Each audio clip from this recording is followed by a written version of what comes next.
اللہ اللہ اللہ۔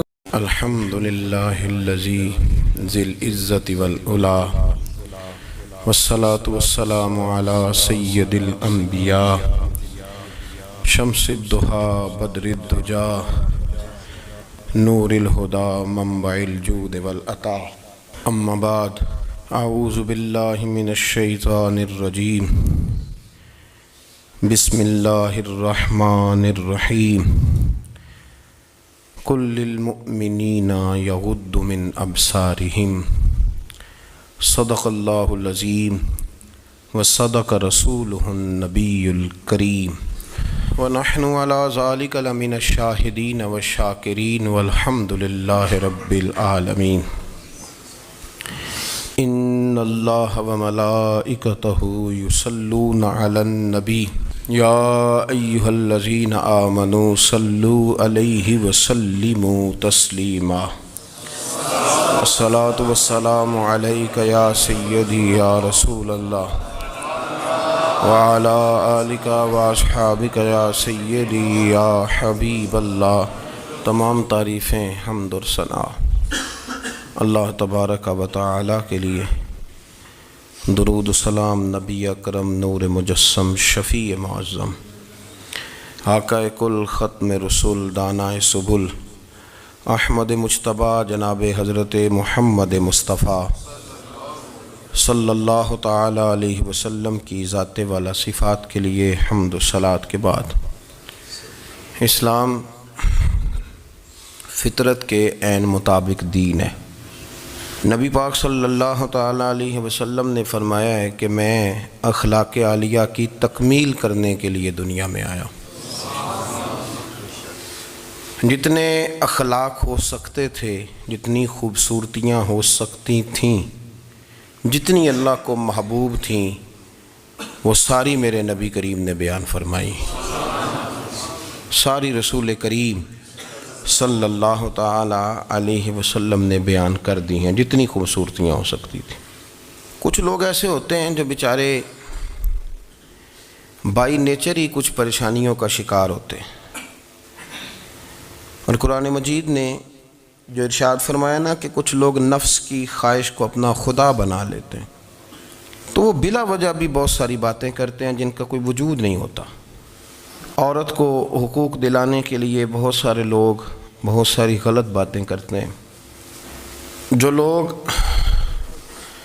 یہاں سے کسی کو لے جاتے تھے نا دبئی، دھوکہ دے کے اور لے جاتے تھے یورپ میں، عرب ممالک میں دھوکہ دے کے لے جاتے تھے، تو وہ بھی کوئی خواب ہی تو دکھاتے تھے کہ اتنے لاکھ تنخواہ ہوگی، اتنا کچھ ہوگا۔ وہاں جا کے پتہ چلتا تھا کہ جیب سے بھی دینے پڑیں گے کچھ۔ بہت سارے لوگ ایسے ہوتے ہیں، وہ سارے خوبصورتی کے نام پر ہی دھوکہ دیتے ہیں۔ آپ کو پتہ ہے کہ جو آدمی کسی کو لالچ دیتا ہے تو کسی کو لوٹنے کے لیے اسے لالچ دینا بڑا ضروری ہوتا ہے۔ لوگ پہلے لالچ دیتے ہیں پھر لوٹتے ہیں، پہلے مکمل لالچ دیتے ہیں، یہ چیز مل جائے گی، یہ چیز مل جائے گی۔ لوگ مکمل لالچ دیتے ہیں، اس کے بعد پھر لوٹتے ہیں۔ اور اگر لالچ نہ دیں تو کوئی آدمی قابو آئے گا؟ لوگ لوٹتے ہیں لالچ دے کر۔ اچھا، اب وہ جو جس کو لالچ دیا جا رہا ہوتا ہے وہ کہہ رہا ہوتا ہے کہ نہیں نہیں تمہیں نہیں پتا، وہ اس وقت ماننے کو تیار نہیں ہوتا۔ وہ کہتا ہے وہ اتنی خوبصورت باتیں کر رہا ہے، اتنی اچھے پیغام دے رہا ہے، تم میرے دشمن ہو، تم مجھے منع کر رہے ہو۔ ہوش تب آتی ہے کہ جب سب کچھ لٹ جاتا ہے۔ عورت کو ویسے بھی قابو کرنا بڑا آسان ہوتا ہے۔ اعلیٰ حضرت بریلوی رحمۃ اللہ علیہ فرماتے ہیں بیٹیاں نازک شیشیاں ہوتی ہیں، ان کو تو ذرا سی چوٹ لگے تو ٹوٹ جاتی ہیں۔ دیکھیں کتنا بڑا جملہ کہا بریلی کے امام، نازک شیشیاں ہیں۔ ذرا کوئی آدمی گمراہ کرتا ہے، ذرا خراب کرتا ہے۔ آپ دیکھیں نا، یہ جو بچیوں کو بچے مس گائیڈ کرتے ہیں، انہیں بڑے بڑے خواب دکھاتے ہیں، وہ بیچاری ماں باپ کو چھوڑ کے، بہن بھائی کو چھوڑ کے اس کے ساتھ شادی کرتی ہے، پھر جو اس کا بعد میں حشر ہوتا ہے، آپ ادلیاں نو سردار پہن تکے تے شرما والیاں نو جھوٹے ڈولیاں دے۔ پھر وہ بیچاری ماں باپ رکھتے نہیں، وہ ظلم کرتا ہے تو کتنی بڑی تکلیف میں وہ بچی آ جاتی، نازک شیشی ہوتی ہے نا تو ٹوٹ جاتی۔ یہی حال اب جدید خواتین اور یہ جو کچھ اینکر پرسن ہیں، یہ اصل میں نا یہ آپ کو سیاست سکھاتے ہیں، لیکن یہ مادر پیدر آزاد لوگ ہیں، بالکل آزاد۔ یہ تو علماء شور نہ کریں، بات نہ کریں، گفتگو نہ کریں، مشائخ بات نہ کریں، اور یہ جو کچھ سنجیدہ اور دینی طبقہ ہے یہ کوئی شور نہ کرے، یہ تو روڈوں پہ ننگے ہو کے آ جائیں معاذ اللہ۔ خوفناک نظریہ رکھتے ہیں یہ لوگ۔ عورت کو کہتے ہیں تیرے حقوق ہم تجھے لے کے دیں گے، مثلاً وہ کون سا حق ہے جو تم نے لے کے دینا ہے؟ میرے نبی کریم صلی اللہ علیہ وسلم اس کو بیٹی بھی بنایا ہے، اس کو بہن بھی بنایا ہے، اس کو ماں بھی بنایا ہے، اسے بیوی کا عالی شان رتبہ بھی عطا فرمایا ہے۔ اور چونکہ بیٹی کا بھی حق بڑا بیان کیا جاتا ہے، بہن کا بھی، ماں کا بھی، اور بیوی کے معاملے میں لوگ سمجھتے ہیں کہ زیادہ بات نہیں کرنی چاہیے، شاید مسئلہ خراب ہو جائے۔ حالانکہ نبی پاک صلی اللہ تعالیٰ علیہ وسلم نے بیوی کے بارے میں پتہ کیا فرمایا؟ فرمایا جب تم نکاح کر لیتے ہو تو اپنا ایمان محفوظ کر لیتے ہو۔ اب میں اس کی شرح نہیں کرتا، اب خود کر لیجئے گا کہ وہ ایک ایسی شخصیت ہوتی ہے کہ جس کی موجودگی میں آپ کا ایمان محفوظ ہے۔ اب میں نہیں سمجھتا کہ اس سے بڑی بات کوئی اور ہو سکتی ہے، جس کی موجودگی میں آپ کا ایمان، اور بھئی یہ حدیث پاک عرض کر رہا ہوں، نکاح جب کوئی کر لے تو اس نے اپنا ایمان مکمل کر لیا۔ اس کا معنی یہ ہوا کہ آپ کا ایمان محفوظ ہے اس کی موجودگی میں، تو اس سے زیادہ بھی، یعنی ایمان سب سے قیمتی چیز ہے نا، تو اس کے محفوظ ہونے کی وجہ حضور نے نکاح بیان کر دی۔ اب میرا خیال ہے بیوی اگر کوئی اس سے بڑا حقوق مانگے گی تو بیوقوفی کرے گی۔ اتنا بڑا درجہ نبی کریم نے اسے عطا کر دیا، اتنا بڑا مقام دے دیا کہ تو خامد کے ایمان کے محفوظ ہونے کا ذریعہ بن گئی ہے۔ عورت کو جو حقوق رسول کریم صلی اللہ تعالیٰ علیہ وسلم نے عطا فرمائے، نبی پاک نے جو حقوق دیے، دیکھیں نا، حضرت عبداللہ ابن عمر رضی اللہ تعالیٰ عنہ کی اہلیہ بیمار تھی، تو جلدی جلدی سے وہ آئے، تو جب بہت جلدی ہو، سفر بڑا شدید تھا، تو آپ نے جلدی سے نماز ادا کی، جلدی سے چلے۔ آپ کے خادم کہنے لگے حضور خیریت ہے؟ فرمایا میری بیوی بیمار ہے۔ تو اس نے عرض کی حضور آپ کی اہلیہ بیمار ہے، تو آپ نے نماز بھی جلدی سے پڑھی، سفر بھی جلدی جلدی کیا۔ تو فرمانے لگے یہ وہ چیزیں ہیں جو ہمیں مدینے والے رسول نے سکھائی۔ آپ اس کیفیات کو سمجھیں کہ حضور صلی اللہ علیہ وسلم نے درس دیا۔ اور پھر ایک اور بہت بڑی بات، یہ فضیلت کسی اور کو نہیں دی، جو عورت کو حضور نے فضیلت دی، یہ فضیلت کسی اور کو نہیں دی۔ کبھی حضور نے فرمایا کہ تمہارا ابا تمہارے ساتھ بہت سخت رویہ کرے تو تم نے اس کو اس سختی پر داد دینی ہے؟ فرمایا چلو اگر وہ زیادتی بھی کرے تو تم نے اس کے ساتھ سلوک اچھا ہی کرنا ہے۔ لیکن آپ ایک بات کو سمجھے نا کہ بچے کے بارے میں، بیٹے کے بارے میں، بیٹی کے بارے میں فرمایا 10 سال کے ہو کے نماز نہ پڑھے تو سختی کرو، تمہارا ڈنڈا بھی لٹکنا چاہیے۔ بہت ساری جگہوں پہ بہت سارے لوگوں کے لیے سختی کا حکم دیا، لیکن عورت کے لیے حضور نے جو جملے کہے، اصل میں ہم سمجھتے ہیں کہ یہ ایک بات ہے، مشہور ہو گئی ہے روایت حدیث، تو بس اس کے پس منظر پر اور جملوں کے حسن پر شاید معاذ اللہ غور کرنے کی ضرورت نہیں، ذرا اس لفظ کی تاثیر پر غور کریں۔ حضور نے فرمایا عورت ٹیڑھی پسلی سے پیدا کی گئی ہے، یہ ٹیڑھی ہے، اس کو سیدھا کرنے کی کوشش کرو گے تو ٹوٹ جائے گی۔ تو حضور پھر ہمارے لیے حکم کیا ہے؟ فرمایا جیسی ہے تم اسی کے ساتھ نبھا کرو۔ آپ سمجھیں کہ اتنا محفوظ حضور نے درجہ دے دیا بی بی کو، اتنا محفوظ کہ فرمایا غلطی بھی ہو تو میرے غلاموں تم اس کے ساتھ نبھا کرو، گزارا کر لو۔ کو کیا اور حق چاہیے عورت کو، جس کو اس کی غلطیوں سمیت نبی پاک نے قبول کرنے کا حکم دے دی کہ اس کی کمزوریوں سمیت قبول کر لو۔ اب اس کو اور کیا کوئی کمزوریوں سمیت قبول کرتا ہے؟ کبھی آپ دکان پہ بیٹھے ہو تو آپ کہیں بھی اس میں یہ بھی غلطی، میرے مال میں یہ بھی کمزوری ہے، یہ بھی کمزوری ہے، یہ بھی کمزوری ہے، تو کر لے قبول؟ کرتا ہے کوئی؟ کوئی شخص ایسا ہو جو کسی چیز کی کمزوریاں بیان کر کے کہ اسے قبول کرو؟ پر رسول کریم صلی اللہ تعالیٰ علیہ وسلم نے نا ہمیں سبق دیا، حضور نے ہمیں درس دیا، نبی پاک نے ہمیں پیغام دیا۔ فرمایا یہ ٹیڑھی ہے، سیدھی کرنے کی کوشش کرو گے تو بیچاری ٹوٹ جائے گی، تو اس کے ساتھ نبھا کر جاؤ۔ آپ میری بات کو سمجھیے گا۔ چلیں میں اس پر ایک اور بخاری مسلم کی حدیث پڑھتا ہوں۔ حضرت سلمان فارسی رضی اللہ تعالیٰ عنہ اور حضرت ابو درداء کے درمیان بھائی چارہ تھا۔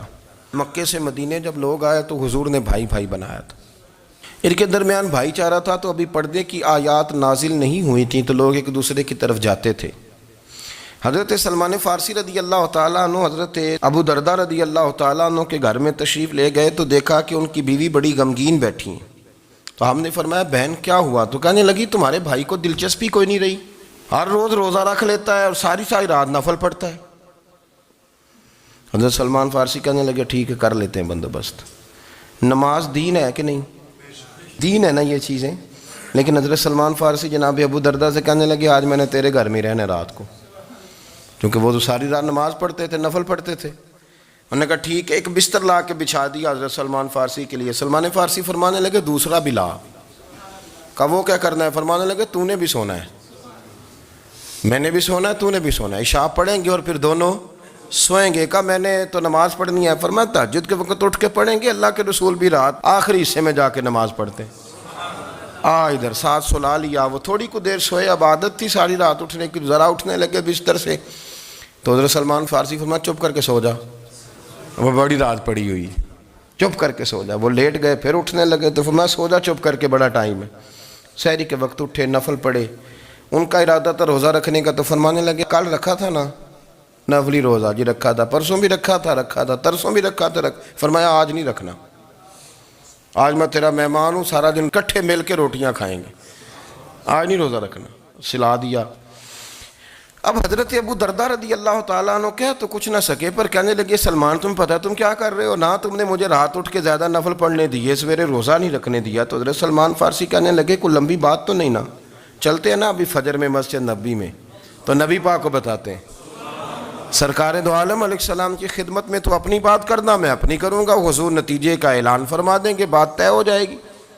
حاضر خدمت ہوئے، عرض کی یا رسول اللہ صلی اللہ تعالیٰ علیہ وسلم یہ ساری رات نفل پڑھتے ہیں، ہر روز روزہ رکھتے ہیں، ان کی اہلیہ غمگین بیٹھی ہیں، حکم فرمائیں۔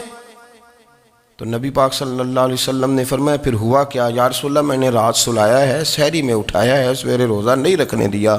نبی پاک نے فرمایا سلمان فارسی نے ٹھیک کیا، سلمان فارسی نے ٹھیک کیا۔ پھر حضور نے فرمایا، نبی کریم نے فرمایا ابو درداء تیرے اوپر اگر اللہ کا حق ہے، اس کے رسول کا حق ہے، دین کا حق ہے، تو فرمایا تیری آنکھ کا بھی تیرے اوپر حق ہے، تیرے وجود کا بھی تیرے اوپر حق ہے۔ یہ حضور نے فرمایا تیرے بچوں کا بھی تیرے اوپر حق ہے، تیری بیوی کا بھی تیرے اوپر حق۔ اس حق کو بھی سمجھے، حقوق اللہ بھی ہیں، پر تیری آنکھ کا بھی تیرے اوپر کیا مانا کہ تیری آنکھ سونا چاہتی ہے تو اسے سلا بھی، تیرے وجود کا بھی تیرے اوپر حق ہے، تو تیرا وجود آرام کرنا چاہتا ہے تو اسے آرام بھی کرا۔ اور پھر وہاں نبی پاک صلی اللہ علیہ وسلم نے فرمایا میں تم سب، سننا یہ لفظ حدیث کے، حضور نے اسی موقع پر فرمایا میں تم سب سے زیادہ اپنے رب کو جانتا ہوں اور میں تم سب سے بڑھ کر اپنے رب سے ڈرتا ہوں۔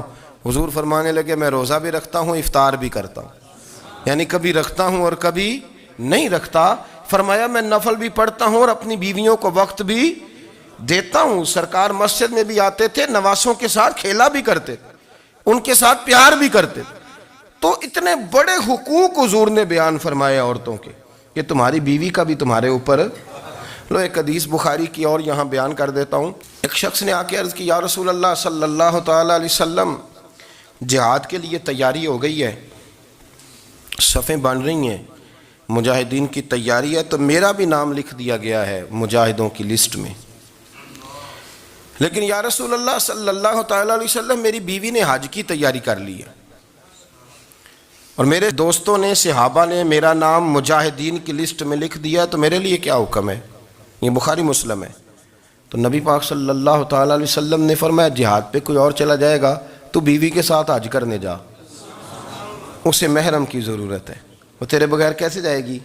مجاہدین کو تو اور مجاہد مل جائے گا، پر تو اپنی بیوی کے ساتھ جانا۔ نبی پاک صلی اللہ علیہ وسلم نے مرد کو محافظ بنایا ہے، عورت کو مرد کا قیدی نہیں بنایا، بلکہ عورت کو حفاظت عطا کی اور مرد کو اس کا محافظ بنایا۔ اب بچیاں آزاد ہونا چاہتی ہیں، اور آزادی بھی وہ والی کہ جو بنیادی طور پر آزادی نہیں، فحاشی ہے۔ میں نے بہت پہلے کہا ہے کہ اسلام بیٹیوں کو قیمتی سمجھتا ہے۔ جس بندے کے پاس 20 تولے سونا ہو وہ چوک میں لے کے نہیں آتا، وہ قیمتی چیز ہے، اس نے چھپا کے رکھی ہوتی ہے۔ تو جو نبی پاک صلی اللہ علیہ وسلم کا کلمہ پڑھنے والے بیویاں، اسلام انہیں قیمتی سمجھتا ہے، کہتا ہے کہ تم قیمتی ہو لہذا گھر کے اندر رہو، تم باہر نہ ہو۔ لیکن عورتیں ہیں کہ ان کو بلا وجہ لوگ خراب کر دیتے ہیں اور بلا وجہ وہ اس مغالطے کا شکار ہو جاتی ہیں۔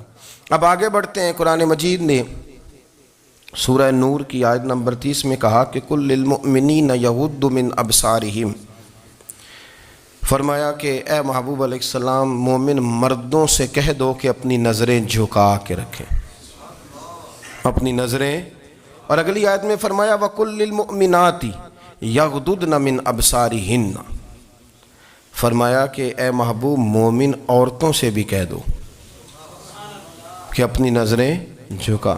مرد بھی اپنی نظر جھکا کے رکھے گا عورت کی طرف، لیکن یہ ساری پابندی صرف مرد پر نہیں، عورت بھی غیر محرم کا چہرہ نہیں دیکھے گی، اس پر بھی اسی طرح نظر جھکانے کا حکم ہے، جس طرح کہ وہ ہر دکاندار کو بھائی جان کہہ کے گفتگو کرنے کی اس کو بھی اجازت نہیں ہے کہ وہ بھی وہ سمجھے کہ پابندی تو مرد نے کرنی تھی، میں نے تھوڑی کرنی تھی۔ وہ جس کے پاس جائے، جہاں بھی جائے، ڈاکٹر کے پاس جائے، باہر جائے، تو وہ جس طرح مرضی اس کا دل چاہے وہ بات چیت کرے، اس کی عورت کو بھی اجازت اسلام نہیں دیتا۔ بنیادی طور پہ اسلام شرم و حیا کا دین ہے، حیا کی بات کرتا ہے۔ حیا کی جب ہم تعریف کرتے ہیں تو حیا کی تعریف یہ ہے کہ کوئی کبھی چیز دیکھ کے نہ تو آپ کی طبیعت میں کراہت محسوس ہو، آپ کوئی غلط جملہ منہ سے نکالتے ہوئے ذرا جھجکیں، آپ کوئی غلط بات کرتے ہوئے تھوڑا بوجھ محسوس کریں۔ ہمارے ہاں تیزی سے فروغ پایا ہے بے حیائی میں، سنگیوں کی محفلیں، یاروں کی محفلیں، اس میں غلیظ گفتگو ہوتی ہے الا ماشاء اللہ۔ جن دوستوں کو بڑی پاک صاف گفتگو کرنی چاہیے، دوستی کا رشتہ بڑا مقدس رشتہ ہے، جو یہاں ایک دوسرے سے پیار کریں گے جنت میں بھی اکٹھے داخل کیے جائیں گے۔ شرط یہ ہے کہ پیار اللہ رسول کی رضا کے لیے ہو، لیکن اس کے اندر اگر آپ کی گفتگو کچی ہو، کمزور ہو، فحاشی والی ہو، عریانی والی ہو، وہ ہمارے ہاں تو اب اس کو لوگ فیشن سمجھتے ہیں، اس کو مردانگی کی علامت سمجھتے ہیں کہ وہ جی ساری باتیں جی وہاں ہو گئیں، اور جس کا جو جی چاہا اس نے کہا۔ آپ جب حیا کے دائرے میں ہوتے ہیں تو آپ خود بھی سکون محسوس کرتے ہیں۔ دیکھیں نا، آپ کو نیند سکون سے کہاں آتی ہے؟ جہاں کمرہ بند ہو، چاروں جانب دیوار ہے، اوپر چھت ہے، خالی دروازہ بھی کھلا ہوا ہو نا، تو جب بندہ سکون لینا چاہتا ہے تو کہتا ہے یار ذرا دروازہ ذرا بند کر دو۔ وہ اچھی طرح اپنے آپ کو چھپا لیتا ہے نا حیا کے پردے میں، تو اللہ اسے سکون عطا کرتا ہے۔ اور جو اس سے بھی زیادہ ٹھنڈی نیند میں جانا چاہتا ہے وہ کہتا ہے لائٹ بھی بند کر دو۔ اب وہ مکمل طور پہ سمجھتا ہے کہ میں چاروں جانب سے چھپ گیا ہوں، اگر میں کھل کے بھی سو جاؤں گا تو میرا چونکہ پردہ قائم ہے تو مجھے کوئی دشواری نہیں ہوگی۔ آپ جب چھپ جاتے ہیں، جب آپ حیا کے اندر سمٹ جاتے ہیں، جب آپ چادر کے اندر آ جاتے ہیں تو آپ بہت ساری جگہوں پہ آسانی محسوس کرتے ہیں۔ تو حیا تو آپ کو سکون دیتی ہے، حیا تو دل کو راحت دیتی ہے۔ میں بڑی ذمہ داری سے بات عرض کرتا ہوں، قرآن مجید نے نا ایک مقام پہ مذاق کو، ایک مزاح ہوتا ہے خوش طبی، وہ نہیں مذاق اڑانا، قرآن پاک نے نا مذاق کو ایک جگہ پہ جاہلوں کا طریقہ بھی قرار دیا ہے۔ بنی اسرائیل کے لوگوں سے حضرت موسیٰ نے کہا کہ گائے ذبح کرو اور ایک ٹکڑا مقتول کو مارو، زندہ ہو کے خود بتا دے گا مجھے کس بندے نے قتل کیا۔ تو کہنے لگے آپ ہمارے ساتھ مذاق کر رہے ہیں۔ تو قرآن مجید کہتا ہے کہ حضرت سیدنا موسیٰ علیہ السلام فرمانے لگے اعوذ باللہ ان اکون من الجاہلین، فرمانے لگے میں اللہ کی پناہ مانگتا ہوں کہ میں جاہلوں میں سے ہو جاؤں۔ یہ مذاق کرنا تو جاہلوں کا طریقہ ہے۔ اگر آپ کی زبان سے بے حیائی کا جملہ نکل گیا، اگر آپ کی زبان سے بے حیائی کا جملہ نکل گیا، آپ نے کہہ دیا کہ ہم آزاد لوگ ہیں، جو مرضی کریں گے، جو مرضی کہیں گے، جو ہمارا دل میں آئے گا کریں گے، تو پھر تو لوگ آپ کا وہ حشر کریں گے کہ آپ سے برداشت ہی نہیں ہوگا۔ جس کا لوگ مذاق بنا لیتے ہیں اور جو مذاق بن جاتا ہے پھر اسے کوئی جینے دیتا ہے۔ آپ حیا کی چادر میں چھپیں گے تو بچیں گے۔ اگر آپ نے اپنا مذاق بنوا لیا یہ کہہ کے کہ میں نے مرضی کرنی ہے، پھر یاد رکھنا چھپنے کو جگہ نہیں ملے گی، پھر تکلیف میں آ جائیں گے، پھر بہت بڑی اذیت کا شکار ہو جائیں۔ شرم و حیا عرب کے اندر جو کنواری لڑکیاں تھیں ان میں بڑی حیا ہوتی تھی. الحمدللہ میں بڑے فخر سے کہتا ہوں کہ میرے پنجاب کی، میرے پاکستان کی بیٹیاں بھی 20 دفعہ ان کا ابا کہے تیری شادی کرنی ہے تو وہ آنکھ نہیں اٹھا پاتی آج بھی. یہ تو وہ چند لوگ ہیں جو کہتے ہیں ہم ہائی کلاس ہو گئے، ہمیں نہیں پتا کہ وہ روشن خیال ہو گئے ہیں کہ روغن خیال ہو گئے، پتہ نہیں کدھر چلے گئے. ورنہ ہماری بیٹیاں آج بھی جب ان سے ان کا باپ، ان کی ماں بات کرتی ہے تیری شادی کی، تو وہ تو شرم کے ساتھ پچھلے سے پچھلے کمرے میں چھپتی ہیں.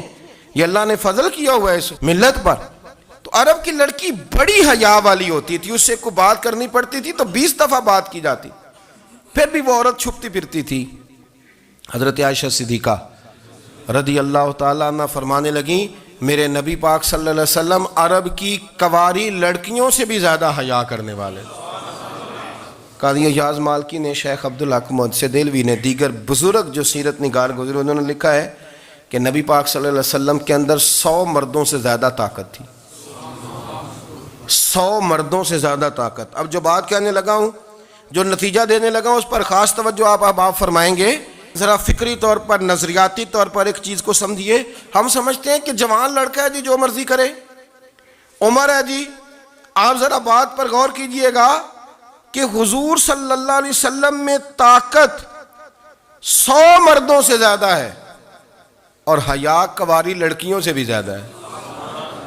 ذرا اس بات کا تقابلی جائزہ کیجئے گا کہ طاقت 100 مرد سے زیادہ ہے لیکن حیا کنواری لڑکی سے بھی زیادہ ہے. اس کا معنی یہ ہوا کہ جس ٹہنی کو پھل زیادہ لگ جاتے ہیں وہ جھکا کرتی.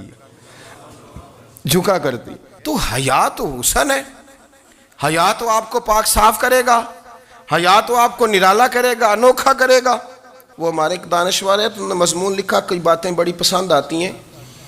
وہ کہتے ہیں کہ میری اہلیہ، ان کو بھی کسی نے مس گائیڈ کر دیا تھا، حالانکہ اچھی خاتون ہے، کسی نے مس گائیڈ کر دیا. تو وہ بھی سماجی اور ویلفیئر اور یہ خواتین کو شوق ہوتا نا بننے کا، تو وہ بھی سماج کے اندر اچھا مقام تلاش کرنے کے موڈ میں آ گئی. تو کہیں ایک دن جانا تھا تو بڑی بن سنور کے میرے ساتھ وہ گاڑی میں بیٹھ گئی. تو میں گاڑی میں، عورتوں کو یہ بھی مسئلہ ہوتا ہے نا کہ ہماری تعریف کرو، تو کئی دفعہ بعض مردوں بیچاروں کو جھوٹ بولنا پڑتا ہے، تو زبردستی کراتی ہیں نا جی. تو اس میں گنجائش بھی دی ہے شریعت نے گنجائش دی ہے کہ کبھی بیوی کو راضی کرنے کے لیے خلاف واقعہ بات کرنی پڑے تو کر لینی چاہیے. تو وہ کراتی بھی ہیں. 3 موقع پر خلاف واقعہ بات کرنے کی اجازت ہے، یعنی واقعہ کے خلاف بھی آپ بات کر سکتے ہیں. جنگ کے موقع پر 2 لوگوں کو صلح کرانے کے لیے اور بیوی کو راضی کرنے کے لیے کر لیں کوئی ایسی بات، بے شک اپنی طبیعت پہ جبر کر کے کر لیں، گنجائش ہے، اجازت ہے. تو وہ کہتے ہیں جب وہ گاڑی میں میرے ساتھ بیٹھی بن سنور کے، تو وہ تقاضا کرنے لگی کہ میں نے بڑے اچھے کپڑے پہنے ہیں پر آپ نے توجہ نہیں کرائی. تو وہ سیاںا بندہ تھا، وہ چاہ رہا تھا کہ میری خاتون سمجھ جائیں. وہ کہتے ہیں مجھے پتہ تھا کہ بیچاری مس گائیڈ ہو گئی ہے، دل کی بڑی اچھی ہے، سیاਣੀ ہے، لیکن اس کو کچھ خواتین نے، کچھ لوگوں نے مل کے اس کو ذہن غلط کر دیا ہے کہ سماج میں نکلو، باہر جاؤ، کام کرو، فلاں کرو، اپنی مرضی سے جیو. تو میرے ساتھ گاڑی میں بیٹھی کہیں جانے کے لیے، تو مجھ سے کہنے لگی کہ آپ نے میری طرف توجہ ہی نہیں کی، آپ نے کوئی ذکر ہی نہیں کیا کہ میں کیسی لگ رہی ہوں. تو وہ کہتے ہیں میں نے اسے کہا کہ اگر تو ناراض نہ ہو تو پھر میں صحیح والی تعریف کر دوں. تو اس نے کہا کہ آپ کر دیں. تو کہتے ہیں میں نے درد سے اور خلوص سے اپنی بیوی سے کہا، خلوص کے ساتھ میں نے کہا میں تو روز گھر ہوتا ہوں، روز شام کو گھر ہوتا ہوں، اگر تو میرے لیے تیار ہوتی تو میں تیری تعریف کرتا، لیکن آج تو باہر جانے کے لیے تیار ہوئی، تو پھر ان سے تعریف کی امید رکھ جن کے لیے تو نے تیاری کی ہے. میرے لیے تیاری کرتی تو میں تو ہر شام تیرے پاس ہوتا ہوں. کہتے وہ میرے لفظوں میں درد تھا تو وہ بھی رو پڑی. اور کہنے لگی آپ گاڑی روک دیں، مجھے باہر جا کے کسی کو راضی نہیں کرنا، میں نے اسے راضی کرنا ہے جس کو رب کریم نے میرا شوہر بنایا اور میرے لیے منتخب کیا ہے میرے ماں باپ کو. میں واپس لوٹتی ہوں. یہ ایک پہلو ہے سلگتا ہوا، اس کو سمجھا جائے. رسول کریم صلی اللہ علیہ وسلم عرب کی کنواری لڑکیوں سے زیادہ حیا والے تھے. کنواری لڑکیوں سے زیادہ حضور حیا فرمایا کرتے تھے. جب خانہ کعبہ کی مکہ شریف میں تعمیر ہو رہی تھی نا، اہل عرب اس کو تعمیر کر رہے تھے، تو نبی پاک صلی اللہ علیہ وسلم اپنے چچا حضرت عباس کے ساتھ خانہ کعبہ کی تعریف میں مصروف تھے. تو عرب کے لوگ چونکہ لمبا کرتا پہنتے تھے پیروں تک، تو نیچے اگر کسی وقت کوئی چیز نہیں بھی ہوتی تھی تو کسی کو وہ نظر نہیں آتی تھی، چونکہ پردہ رہتا تھا، ایک لمبا کرتا پہنا ہوا ہوتا تھا. تو جب بچے، سرکار کی عمر مبارک بھی ابھی تھوڑی تھی، تو اس طرح بچے جب نکلتے تو وہ کئی دفعہ اپنی تہمد اتار دیتے نیچے سے، اور کوئی مزدوری کرنے لگتے تو 3-4 طے کر کے نا تہمد کی کندھے پہ رکھ لیتے، جس طرح کبھی دیہاتوں میں لوگ کپڑا سر پہ رکھتے تھے کہ اوپر اگر کوئی وزنی چیز رکھیں گے تو وہ تکلیف نہیں دے گی. نبی پاک صلی اللہ علیہ وسلم بھی سب لوگوں کے ساتھ خانہ کعبہ کی تعمیر میں شامل تھے. تو حضرت عباس رضی اللہ تعالیٰ عنہ نے کہا حضور سے، ابھی اعلان نبوت بھی نہیں فرمایا تھا، بھتیجے آپ بھی تہمد اتاریے، یہ صحیح مسلم میں حدیث موجود ہے، اور اس کو کندھے پہ رکھ لیجیے، آپ اینٹیں اٹھا اٹھا کے لا رہے ہیں تو ذرا آپ کو تکلیف نہیں ہوگی. تو سرکار دو عالم صلی اللہ علیہ وسلم سے یہ بات کہی، اور پھر جلدی سے حضور کی تہمد کو نکال کے نا، حالانکہ لمبا کرتا پہنا ہوا ہے، تو وہ جیسے ہی ان کے کندھے پہ رکھا اینٹیں رکھنے کے لیے، تو سرکار تو زمین پہ گر گئے، بے ہوش ہو گئے، آنکھیں آسمان کی طرف. اور پھر حضور پکار رہے ہیں، آزاری آزاری آزاری، میرا تہمد دے دو، میرا تہمد دے دو. کبھی کوئی شخص اس وجہ سے بھی بے ہوش ہوا ہے کہ میرے وجود سے کپڑا اتر گیا ہے؟ حالانکہ سرکار پر وہ بے ہوشی بھی نبی پاک کا وہ جو غلبہ ہے نا شرم و حیا کا، اس کی وجہ سے ہوئی، ورنہ تو حضور فرماتے ہیں کہ میری آنکھیں سو جاتی ہیں، دل تو میرا اس عالم میں بھی جاگتا رہتا ہے. تو سرکار زمین پہ تشریف لے آئے، آنکھیں میرا تہمد دے دو، میرا تہمد دے دو. تو جلدی سے انہوں نے تہمد دیا تو حضور نے باندھ لیا. پھر طبیعت مبارک میں تسلی ہوئی. یعنی ہم اس رسول کے غلام ہیں کہ جن کے تو وجود سے کپڑا اتر جائے تو حضور برداشت نہیں کرتے، قبول نہیں فرماتے، تکلیف شروع ہو جاتی. لیکن یہاں نوجوان ہیں اور بڑا قد کاٹ ہے اور بڑے بڑے سمجھدار لوگ ہیں، گرمی آتی ہیں تو شارٹ کپڑے پہن کے گھومتے ہیں. ان کو خیال نہیں کہ یہ وہ والا لباس ہے جو باہر تو کیا گھر میں اماں کے سامنے نہیں پہننا چاہیے، بہنوں اور بیٹیوں کے سامنے نہیں پہننا چاہیے. آپ کی گفتگو میں شرم و حیا ہو، آپ کے لب و لہجے کے اندر حسن ہو. آپ کو پتہ ہے نبی پاک صلی اللہ علیہ وسلم نے فرمایا میری امت میں سب سے زیادہ حیا کرنے والے عثمان غنی ہیں. عثمان غنی سب سے زیادہ حیا کرنے والے. آپ فرمایا کرتے تھے جب سے حضور کا چہرہ دیکھا ہے میں نے کبھی اپنی شرمگاہ بھی نہیں دیکھی، میں نے آنکھوں کا وضو نہیں توڑا، اور جب سے حضور کے دست مبارک میں نے بیعت کے لیے سیدھا ہاتھ بڑھایا تو پھر سیدھا ہاتھ میں نے کبھی گندگی کو نہیں لگایا. حیات. آپ باتھ روم کے اندر بھی غسل فرماتے تھے تو کپڑوں سمیت کرتے تھے. کسی نے کہا حضرت جی واش روم کے اندر کیوں نہیں کپڑے اتارتے؟ آپ فرمانے لگے باہر بندوں سے حیا کرتا ہوں، اندر جاتا ہوں تو رب سے حیا آنی شروع ہو جاتی، وہ تو دیکھ رہا ہے نا.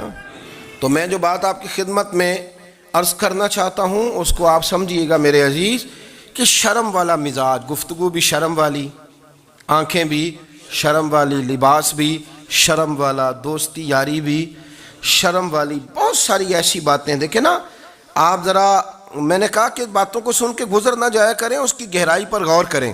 حضور علم کا سمندر ہے، سرکار سے زیادہ علم دنیا میں کسی کے پاس موجود نہیں ہے، اور صحابہ کو موقع ملا ہوا ہے اس سمندر سے فیض لینے کا. لیکن ان کی حالت یہ ہے کہ حضرت علی المرتضیٰ فرماتے ہیں 14 دن گزر جاتے، حضور سے کوئی سوال پوچھنا ہوتا تھا پر میں شرم کے مارے نہیں پوچھ پاتا تھا. 14 دن بخاری شریف میں موجود ہے. ایک دن نبی پاک صلی اللہ علیہ وسلم نے پوچھا صحابہ سے کہ وہ کون سا درخت ہے جس کے پتے نہیں گرتے، اور وہ درخت اس طرح ہے جس طرح مومن ہوتا ہے، وہ درخت میرے مومن کی طرح بتاؤ. حضرت عبداللہ ابن عمر فرماتے مجھے پتا تھا کہ وہ کھجور کا درخت ہے، لیکن چونکہ ابو بکر صدیق بھی بیٹھے ہیں، عمر فاروق بھی بیٹھے ہیں، مولا علی بھی بیٹھے ہیں، عثمان غنی بھی بیٹھے ہیں، اتنے جید لوگ بیٹھے ہیں، تو مجھے حیا آتی تھی کہ میں کیوں جواب دوں. کہتے سرکار نے کئی دفعہ پوچھا، لوگوں نے کئی اور درخت بتائے، پر فرمایا تمہارا جواب درست نہیں ہے. آپ حیا کے اس پہلو پر غور کریں کہ سوال کا جواب آتا ہے. سوال کا جواب، یعنی مجھے سوال کا جواب آتا اور پھر میں دوں نہ، مجھے بدعزمی نہ ہو جائے گی. یہ کیسے ممکن ہے کہ میری رات گزر جائے، مجھے پتا بھی تھا اور میں نے بتایا نہیں. بہت سارے لوگ آ کے بہت ساری باتیں بتاتے ہیں، بہت ساری باتیں وہ سمجھاتے ہیں، تو ہم غور سے ان کا چہرہ دیکھنے لگ جاتے ہیں، کہتے ہیں یار اس کا تو دعویٰ تھا کہ میں سمجھنے آتا ہوں، تو یہ تو ہمیں سمجھا رہا ہے، چلو الحمدللہ ہم سمجھنے کو تیار ہیں، لیکن میرے عزیز پتہ بھی ہے جواب کا، علم بھی ہے، لیکن فرماتے ہیں میری حیا نے مجھے اجازت نہ دی کہ میں جواب دوں۔ آپ فرماتے ہیں پھر حضور سے صحابہ نے عرض کی کہ یا رسول اللہ آپ ہی بتا دیں وہ درخت کون سا ہے، تو حضور نے فرمایا بھئی وہ کھجور کا درخت ہے۔ تو آپ فرماتے ہیں میں دل میں کہہ رہا تھا کہ الحمدللہ میرا جواب درست ہے، حالانکہ میں نے جواب دیا ہی نہیں۔ تو لفظوں میں حیا، جملوں میں حیا، آنکھوں میں حیا، اٹھنے میں حیا، بیٹھنے میں حیا، چلنے میں حیا ایک خوبصورت حسن ہے۔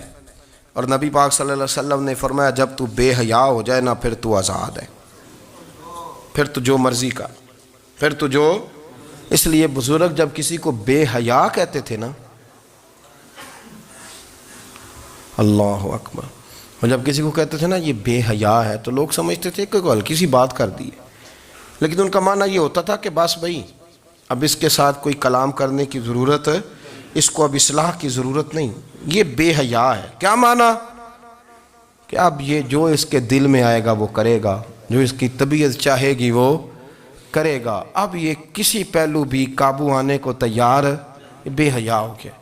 بے حیائی بہت بڑا عیب ہے۔ اور جو لوگ کہتے ہیں کہ ہمیں بالکل آزادی ہونی چاہیے، ہمارا اپنا جسم ہے تو ہماری اپنی مرضی چلے گی۔ ایک وزیر صاحب ہیں، پتہ نہیں میں ان کو جانتا تو نہیں، انہوں نے سینٹ میں تقریر کی ہے، میں نے ان کی بات سنی ہے۔ اس نے کہا نہیں بھائی، جسم رب کا ہے تو مرضی بھی تو رب کریم کی چلے گی، اور مرضی بھی اللہ کی۔ یہ مجھے تھوڑا سا مسئلہ ہے جسم پر، کبھی کبھی مجھے کثرت سفر سے الرجی ہو جاتی ہے۔ میرے ساتھ لوگ نا دل سے پیار کرتے ہیں، شاید ہی کوئی اچھا ڈاکٹر ہو جس تک میرے سنگی مجھے لے کے نہ گئے ہوں، پر جسم اللہ کا ہے نا، مرضی بھی جب وہ چاہے گا صحت دے گا۔ کیوں کچے کاموں میں لوگ پڑ گئے، کیوں غلط لوگ سوچ میں پڑ جاتے ہیں، یہ اسی کا ہے۔ اور جب وہ چاہے گا، آپ اس بات کو اچھے طریقے سے سمجھ لیں کہ جو اپنی مرضی چوکوں چوراہوں میں کر رہے ہوتے ہیں نا، جو مرضی گاندمند، وہ جانور ہوتے ہیں، وہ جانور ہوتے ہیں جو نہ چونک دیکھتے ہیں، نہ گلی دیکھتے ہیں، نہ انہیں پتہ ہوتا ہے کہ جگہ کون سی ہے۔ وہ انسان، میں نے کہہ دیا جو میں نے کہنا تھا، میں نے کہہ دیا، وہ جانور ہوتے ہیں۔ اور جو کچھ انسان ہوتے ہیں نا، ان کے اندر کچھ نہ کچھ پھر شرم حیا بھی ہوتی ہے۔ وہ چوکوں چوراہوں میں وہ حرکتیں اور وہ کام نہیں کرتے جو جانور کرتے ہیں۔ ان کے لیے بڑے پردے ہوتے ہیں، ان کے لیے بڑی باتیں ہوتی ہے، ان کے لیے بڑا کچھ ہوتا ہے۔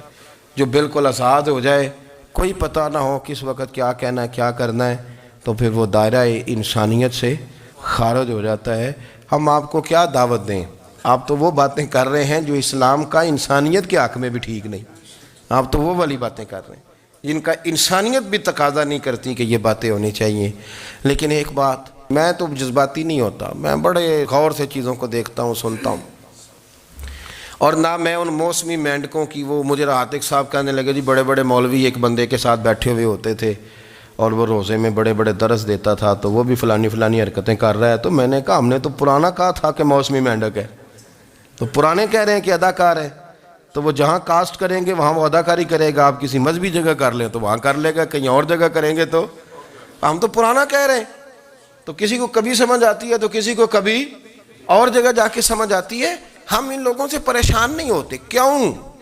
سن لیں، کوئی مایوسی نہیں، ان کے اندر جتنا زور ہے وہ لگائیں۔ یہ ملک بنا ہے رسول اللہ کے نام پہ، یہ اللہ نے تحفہ دیا ہے امت مسلمہ کو، یہ نبی پاک کے نام پہ بنا ہے، تو یہاں جھنڈا بھی وہی والا بلند ہونا ہے جو مدینے والے رسول کا جھنڈا ہے، اور یہاں وہی کام چلے گا جو نبی پاک نے بیان فرمایا۔ تو اس طرح کئی لوگ آتے ہیں، وہ شور شار کرتے ہیں، چلے جاتے ہیں۔ اتنے نہ پریشان ہوا کریں، بہت سارے لوگ تو بیچارے اس قابل بھی نہیں ہے کہ ان کا نام لیا جائے، مطلب اتنا ہم ان کو اہمیت دے دیں، ان کا ذکر کریں، ان کا نام لیں، ان کی بات کریں، وہ بیچارے اس قابل ہی نہیں ہے، مطلب سٹیٹس ہی نہیں ہے ہمارا۔ اتنے فارغ ہیں ہم کہ اب جو بندہ آئے گا کہانی چھیڑے گا تو ہم چھیڑ جائیں گے۔ اور بھائی اللہ کا فضل ہے الحمدللہ تعالی، لوگوں نے بڑا شور کیا، اور بڑے زمانے سے دنیا شور کر رہی ہے، پر اللہ کے گھر مسجدیں بھری ہوئی ہیں، مسجدیں بھری ہوئی ہیں۔ ہماری بیٹیاں پردے کرتی ہیں، پردے کو پسند کرتی ہیں، وہ حجاب میں رہتی ہیں، وہ سمجھتی ہیں کہ ہمارا اصل حسن کیا ہے۔ تو یہ پراپوگنڈا پرانا چلا آ رہا ہے، اس کا اللہ کے فضل سے امت مسلمہ پہ نہ کبھی اثر ہوا ہے اور نہ کبھی ہوگا انشاءاللہ۔ میں اس کو کہتا یہ کام کرے. میرے رسول کریم علیہ الصلوۃ والسلام نے حقوق کا تعین فرمایا, حقوق کا تعین فرمایا. اور نبی کریم صلی اللہ علیہ وسلم نے فرمایا جو عورت اس حال میں مر گئی, اس حال میں دنیا سے گئی کہ اس کا خاوند اس سے راضی تھا, اس کا شوہر اس سے راضی تھا, اس کا گھر والا اس سے مطمئن تھا, تو میرے نبی پاک فرماتے ہیں جب دنیا سے جائے گی تو رب کریم جنت کا دروازہ کھول کے فوراً ہی جنت میں داخل فرما دے گا. اس کو بغیر روک ٹوک جنت دے دی جائے گی.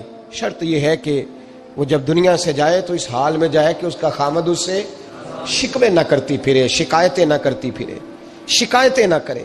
ہمارے زمانے میں شکایتیں ہوتی ہیں اور خواتین عورتیں اس بات کو سمجھتی نہیں کہ اللہ نے جو میرے نصیب میں رکھا تھا اور جو خامد رب نے میرے لیے پسند کیا تھا وہ اللہ نے مجھے عطا فرما دیا ہے. وہ شکوے کرتی ہیں, شکایات کرتی ہیں, اور دوسری عورتوں کو سامنے رکھ کے وہ فلاں کے حصے میں یہ چیز آئی, فلاں کے حصے میں یہ چیز آئی, فلاں کا خامد یوں کرتا ہے, شکوہ کرتی ہیں. میرے رسول پاک علیہ السلام نے فرمایا عورتیں کثرت سے جہنم میں جائیں گی, کثرت سے. تو ایک صحابی رو پڑے, ایک حدیث میں لفظ یہ ہے رو پڑے, عرض کرنے لگے یا رسول اللہ وہ ہماری مائیں بھی ہیں, بیٹیاں بھی ہیں, بہنیں بھی, حضور جہنم میں جائیں گی؟ نبی پاک صلی اللہ علیہ وسلم نے فرمایا ایک تو وہ عیب جوئی کرتی ہیں, غیبتیں کرتی ہیں, دوسرا رب کا شکر ادا نہیں کرتی, اور تیسرا فرمایا اپنے خامن کا بھی شکریہ ادا نہیں کرتی, بات بات پہ نہ شکری کرتی ہیں, بات بات پہ نہ شکری کرتی, اس سبب سے جہنم میں جائیں. عورت کے حقوق کا تعین فرمایا, اور ساتھ ہی میرے رسول پاک علیہ السلام نے مرد کی طرف توجہ فرمائی, اور کیا خوبصورت لفظ ارشاد فرمائے, فرمایا تم میں ہر آدمی اپنے آپ کو اچھا سمجھتا اور اچھا کہتا ہے, ہر آدمی کہتا ہے, لیکن کوئی اگر مجھے آ کے پوچھے گا کہ محبوب آپ کی امت میں اچھا کون ہے, تو حضور فرماتے ہیں میں اسے اچھا سمجھوں گا جو اپنے گھر والوں کے حق میں اچھا ہے, جو اپنی بیوی خیرکم لأہلہ, تم میں سے بہترین وہ ہے جو اپنے گھر والوں کے لیے اچھا ہے. اور فرمایا جاؤ میرے گھر جا کے پوچھ لو وانا خیرکم لأہلی, میں تم سب سے زیادہ بڑھ کر اپنے گھر والوں کے لیے اچھا ہوں. تم میں بہترین وہ ہے جو اپنے گھر والوں کے لیے, بال بچوں کے لیے, بیوی کے لیے اچھا ہے. رسول کریم علیہ الصلوۃ والسلام نے خامن کو حکم دیا اور ارشاد فرمایا کہ عورت ٹیڑھی لکڑی ہے, بیچاری کو اللہ نے عقل پوری نہیں دی.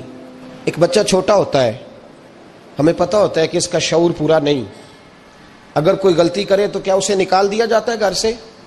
بولے, چھوٹا بچہ ہے وہ کئی دفعہ بڑا نقصان کر دیتا ہے, آپ کیا کہتے ہیں؟ اسے مارتے ہیں, کلاڑی لے آتے ہیں اس کے لیے. اس طرح کرنا چاہیے, اس کے ابے کو بلا لینا چاہیے, بےزتی کرنی چاہیے پنچایت میں بٹھا کے کہ یہ غلطی کی ہے تیرے بچے نے. بھائی دادا یہ کام کرتا ہے؟ بولے نا, کیوں نہیں کرتا؟ وہ کہتا ہے ہمارا بچہ نہ سمجھ ہے, اپنا پوتا ہے, ہمارا اپنا ہے, اگر ہم اس کا باہر نکالیں گے تو بڑا کام غلط ہو جائے. لیکن وہی ابا جی جب بہو کوئی غلطی کر بیٹھتی ہے تو پنچایت بلاتے ہیں, لوگوں کے سامنے معاذ اللہ تعالیٰ بڑی کڑوی کسیلی باتیں کرتے ہیں, ایسی باتیں کرتے ہیں کہ جو ان کی بیٹی کے بارے میں کہی جائے تو وہ کبھی پسند نہ کریں. اتنے سخت جملے کہے جاتے ہیں, بیٹی والے کو رسوا کیا جاتا ہے. میرے نبی کریم علیہ الصلوۃ والسلام نے فرمایا یہ ٹیڑھی لکڑی ہے, بیچاری کو اللہ تبارک و تعالیٰ نے اپنی حکمت کے تحت عقل آدی عطا فرمائی ہے. تم اگر چاہو گے سیدھی کرنا تو یہ ٹوٹ جائے گی, سیدھی نہیں ہوگی. حضور کیا کریں؟ فرمایا اس کے ساتھ گزارا کرو, اللہ تمہیں اجر عطا فرمائے گا. اس کے ساتھ وقت گزارو, اللہ تمہیں اس کا, یہ ذہن بنانا چاہیے خامند کو کہ یہ, اور خامند کی ذمہ داری ہے. اعلیٰ حضرت رحمۃ اللہ علیہ نے فتاوی رضویہ کی 24ویں جلد میں بالتفصیل لکھا ہے. آپ فرماتے ہیں خامند کی ذمہ داری عورت کو کپڑا فراہم کرنا, روٹی فراہم کرنا, رہنے کے لیے گھر دینا, نان نفقے کا خیال کرنا. اور آپ فرماتے ہیں اگر وہ مطالبہ کرے تو ہفتے میں ایک دن اس کے ماں باپ سے ملانے بھی لے جا سکتا ہے. ہفتے میں, جی کوئی نہیں بول دے تسی, ہفتے چ نہیں, یہ نہیں صحیح لفظ, ہر ہفتے اے سوکھ ہے. کدوں ملان کرنا ہے؟ پاویں نہ بولو, گل جڑی سچی ہو تے سچی ہے. ملان کدوں لے جانا ہے؟ اچھا اپنی اماں نو روز ملتا ہے سویرے شام, تے وہ کہندی مینوں بھی اماں نو ملا لیا, تے کہندا روز نہیں جائیدا, تو تم ہی نہ ملا اپنی اماں نو روز. بھائی دیکھیں نا, اعلیٰ حضرت فرماتے ہیں ہفتے میں ایک دفعہ ماں باپ سے, بولے بیٹی کا پیار ماں باپ سے زیادہ ہوتا ہے کہ بیٹے کا؟ تو سارے انہوں پتہ ہے. یعنی تسی گھٹ کر دیو نا تاں بیٹی دا نام لیا جے. صحیح بات کر رہا ہوں؟ تو جس کا پیار زیادہ ہے اس کو روک دیا کہتے نہیں روز نہیں جائیدا، سال بعد جائیں. بلکہ ان تے اللہ خیر کرے، اللہ پاک فضل کرے. داماد صاحب کی عزت ہی نہیں نہ ہوتی، اس کو آنکھوں پہ بھی اٹھائے تو کہتے تیرے گھر دے میری عزت نہیں کردے. پتہ نہیں ہن تو عزت بھائیا کیڑی شے دا نام رکھیا ہے، وہ کیڑی ہے جڑی تینوں چاہیے ہے، اللہ ہی بہتر جانتا ہے. عزت نہیں کرتے تو لہذا میرا پروٹوکول نہیں، پھول لے کے کھڑے نہیں ہوتے گلی میں، وہ باہر نہیں نکلتے، وہ اشتہار نہیں چھاپتے کہ داماد صاحب آ رہے ہیں. اور ویسے بھی میں کہاں جاؤں، مطلب یہ کہ چپس بھی نہیں ہے، انہوں نے سنگ ماربر بھی نہیں لگوایا ہوا، تو میں کیسے جاؤں میری شان کے خلاف. اعلیٰ حضرت فرماتے ہر ہفتے وہ بیٹی جو ہے، تو بیٹیاں بیٹیاں ہوتی ہیں. اور یہ تو اس دن پتہ چلتا ہے نا جب اپنی بیٹی بندہ ڈولی میں ڈالتا ہے، پھر پتہ چلتا ہے کہ دل کرتا ہے ہر ہفتے اس کو ملنے کو، دل کرتا ہے کہ وہ آئے، چہرہ دکھائے، ایک دفعہ مل جائے، ہر ہفتے اس کو ملوانے لے کے جائے، اس کی غلطیاں معاف کرے، اس کے عیبوں پہ پردہ ڈالے، اس کی کوتاہیوں کا خیال کرے، اس سے درگزر کرے. میرے نبی کریم صلی اللہ علیہ وسلم نے فرمایا میں اپنی امت کو حکم دیتا ہوں کہ اپنی بیوی سے بغض نہ پالنا، بغض نہ پیدا کرنا. کوئی غلطی کرے تو بغض نہ پیدا کرنا، بغض نہ رکھ لینا سینے میں کہ تو ہے ہی ایسی، تو ہے ہی، بغض نہ پالنا. اور کیا خوبصورت لفظ ہیں حضرت خدیجہ الکبریٰ کے سرتاج کے، اور کیا لفظ ہیں جناب سیدہ آمنہ کے لال کے. میرے نبی پاک فرمانے لگے اگر تمہیں اپنی بیوی کی کوئی عادت ناپسند ہے تو غور کر لو، ڈھونڈ لو، اس میں ایسی بھی عادت تمہیں ضرور مل جائے گی جو تمہیں بڑی پسند ہوگی. ڈھونڈ لو، غور کر لو، مل جائے گی. کوئی ایسی بھی مل جائے گی جو تمہیں بڑی پسند ہوگی، وہ بھی تمہیں مل جائے گی. ڈھونڈو تو صحیح، تلاش تو کرو. بغض کی اینک نہ لگانا، بغض کی اینک لگا کے دیکھو گے تو کچھ نہیں ملے گا. نبی رحمت سید عالم صلی اللہ علیہ وسلم، پہلی بات یہ ہے کہ اللہ کے حبیب نے تعین فرمایا، اور پھر عملی طور پر حضور نے وہ چیزیں کر کے دکھائیں. حضرت سیدہ طیبہ طاہرہ جناب فاطمہ کو نبی پاک نے رخصت فرمایا. حضرت علی کے گھر کے سارے کام جناب فاطمہ کرتی تھی، سارے کام. کسی ایک جگہ بھی شکایت نبی پاک صلی اللہ علیہ وسلم نے نہیں فرمائی کہ میری بیٹی سارے کام کرتی ہے، بلکہ حضرت اسماء کے بارے میں سیاستہ میں روایت ہے، جناب ابو بکر صدیق کی صاحبزادی، یہ نبی پاک صلی اللہ علیہ وسلم کے پھپھی زاد بھائی حضرت زبیر بن عوام عشرہ مبشرہ سے آدمی، ان کے گھر میں بیاہی گئی تھی. حضرت جناب اسماء کہتی ہے میں مالدار باپ کے گھر سے گئی تھی، امیر باپ تھے جناب صدیق اکبر، میں تاجر باپ کے گھر سے گئی تھی، لیکن زبیر بن عوام کے گھر میں گئی تو فرماتی ہے مجھے ان کے اونٹوں کو چارہ بھی ڈالنا پڑتا تھا، مجھے گھر کے سارے کام کرنے پڑتے تھے. فرماتی ہے میں چنے پیس کر جانوروں کے لیے میں خوراک بھی تیار کرتی تھی، اور وہ چلے جاتے تھے تو میں ان کے گھوڑے کی دیکھ بھال بھی کرتی تھی. لیکن قربان جائیں جناب اسماء فرماتی ہیں ایک دن بھی میں اپنے باپ کے گھر شکایت لے کے نہیں گئی. اور عجیب لفظ ہے حدیث پاک میں، عجیب لفظ ہے. آپ فرماتی ہیں میں ایک دن گھاس لے کے آ رہی تھی، رستے میں رسول پاک تشریف لا رہے تھے، حضور اونٹ پہ تھے. بڑی خوبصورت حدیث. حضرت اسماء فرماتی ہیں میں خامند کے گھر میں کام کاج کرتی تھی، میں چارہ لے کے آ رہی تھی، اونٹ پہ حضور تشریف لائے، نبی پاک نے اونٹ کو بٹھایا، اونٹ بیٹھ گیا تو حضور نے فرمایا اسماء میرے پیچھے بیٹھ جاؤ، میں تمہیں گھر تک چھوڑ دوں. تو جناب اسماء رو پڑی، کہنے لگی محبوبہ میرا خامد بڑا خوددار ہے، بڑا غیرت والا ہے، اس نے مجھے جس حال میں رکھا ہے میں اسی حال میں راضی ہوں.